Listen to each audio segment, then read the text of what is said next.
Today, I stand here alongside our newly elected and returning members of our caucus to tell you that we are ready from day one to fulfill the California promise and introduce real solutions to get our state back on track. 在12月初的记者会上，加州众议院部分共和党籍议员介绍了在接下来1年里他们对加州人做出的承诺。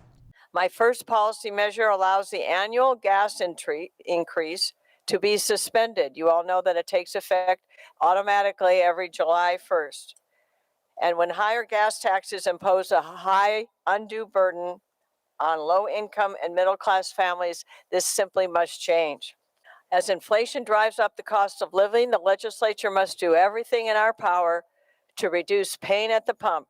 And I will be introducing legislation that will put funding in place to ensure that we can build sufficient water infrastructure for all Californians, including our farmers in the Central Valley who feed the world.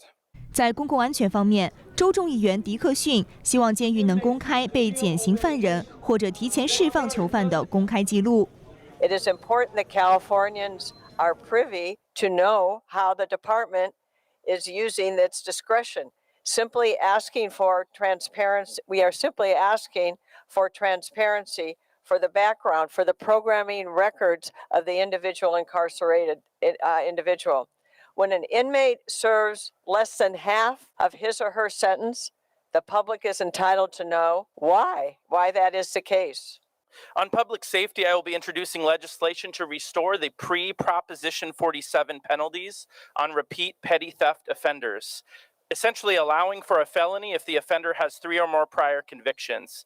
This bill will give voters the opportunity to reform Prop 47 in a meaningful way.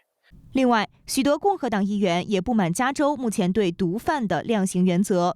We're going to end that with the Fentanyl Dealers Accountability Act. This will be targeted to the dealers and their suppliers by reducing the weight that kicks in the charge that is a felony. The loophole's going to get closed, and finally, we're going to be able to hold these dealers accountable with felonies, not merely misdemeanors, and a revolving door out of jail. So I'm introducing 2 pieces of legislation on fentanyl today.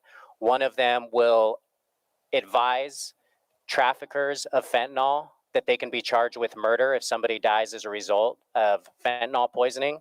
And secondly, would require schools to have Narcan on campus in the event a kid is poisoned.